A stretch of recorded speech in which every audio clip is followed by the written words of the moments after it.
Hello दोस्तों, नमस्कार। गुलाबा रागनी ऑफिशियल में आप सभी का स्वागत है। और बताइए आप लोग कैसे हैं। आशा करती हूँ कि आप लोग अच्छे ही होंगे और अच्छा ही रहना चाहिए दोस्तों, जहाँ भी रहें सब लोग। और आप सबके बीच एक बहुत दर्द भरी कजरी गीत लेकर आई हूँ और गीत बहुत दर्दनाक है। देखिए, गीत को फुल आवाज करके सुनिएगा और तभी गीत का आनंद पाएंगे, तभी गीत समझ में आएगी।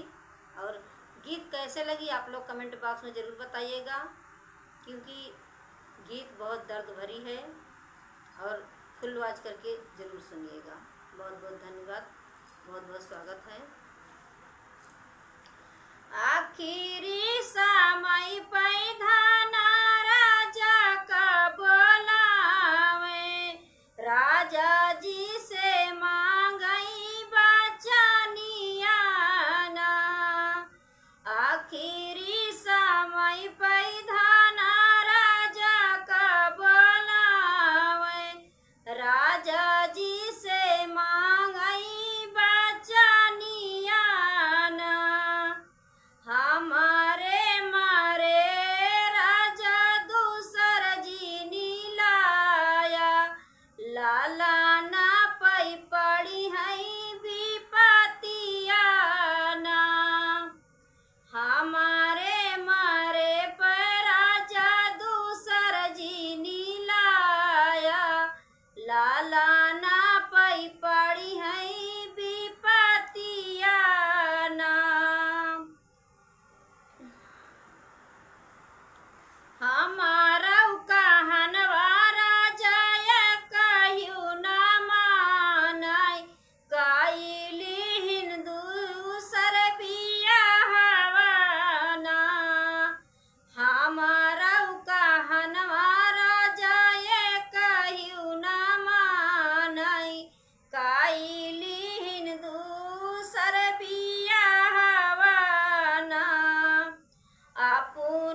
पकड़िन पापिन लालन कई मुड़ावा दाएं हाथे काटिन गरदनवाना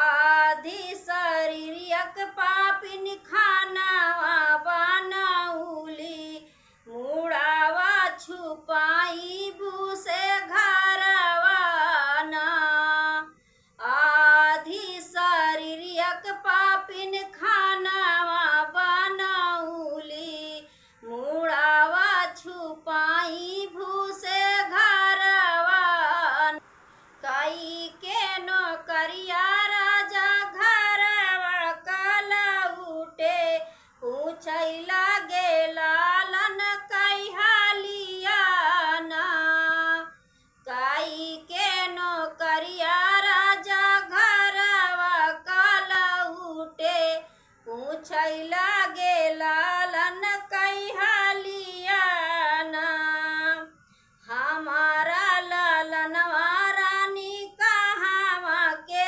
गईले देखे बिना तरसई नजरियाना हमारा लालनवा रानी कहाँवा का गईले देखे बिना तड़पई नजरियाना तोहरा लालनवा राजा दूध भात खाइले तोहरा लालनवा राजा दूध भात खाए खियलै कूदै गईले बाहरवाना तोहरा लालनवा राजा दूध भात खाए खियलै कूदै गईले बाहरवाना गोड़ा हाथ धोवा राजा बैठ पलंगिया करा तुहू कुछ जलपनवाना गोड़ा हाथ धोवा राजा बैठ पलंगिया करा तुहू कुछ जलपनवाना जलपान राजा करहिउ न पाए पीछे फोन करई नागिनियाना जलपान राजा करहिउ न पाए पीछे फोन करई नागिनियाना पलंग से उतरे राजा नागिन हियरै लागे नागिन लुकानी भूसे घरवाना पलंग से उतरे राजा नागिन हियरै लागे नागिन लुकानी भूसे घरवाना इधरी से उधर भूसर जटरई मिली गावा लालन कई मुड़वाना इधरी से भूसर जाऊ उधर जाऊ करई मिली गावा लालन कई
हमरे लागे आवई वरहनवाना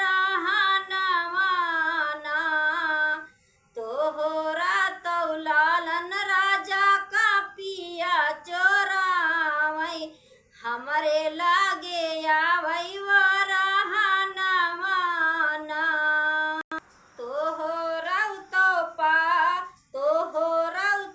काटब पापिन हम गरदनवा तोहरौ बनाई भजनवाना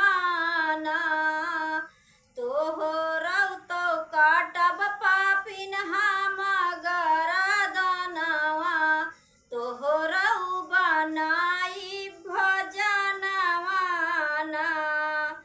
गाँवा पड़ोसी चाहे पापी हम कहीं है चाही हम जबै जेल खानवाना गाँवा पड़ोसी चाही पापी हम कहीं है चाही हम जबै जेल खानवाना आखिरी समय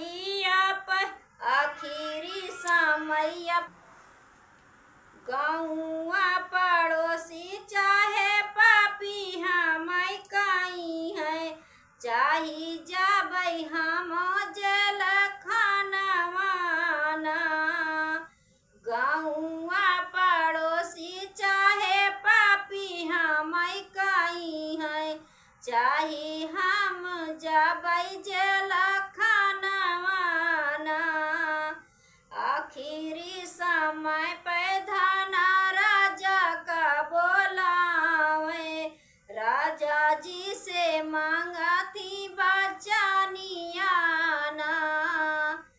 आखिरी समय पे धना राजा का बोलावे राजा जी से मांगई बचनियाना। धन्यवाद दोस्तों। गीत कैसे लगी? बहुत दर्दनाक गीत है दोस्तों, और दिन में नहीं समय मिल पाता है, इसलिए हम आप लोग का सपोर्ट नहीं कर पाते हैं। आप सबसे रिक्वेस्ट है, जितने भी हमारे दर्शक लोग हैं, जितने भी हमारे सपोर्टर हैं, आप लोग नाराज़ मत होइएगा।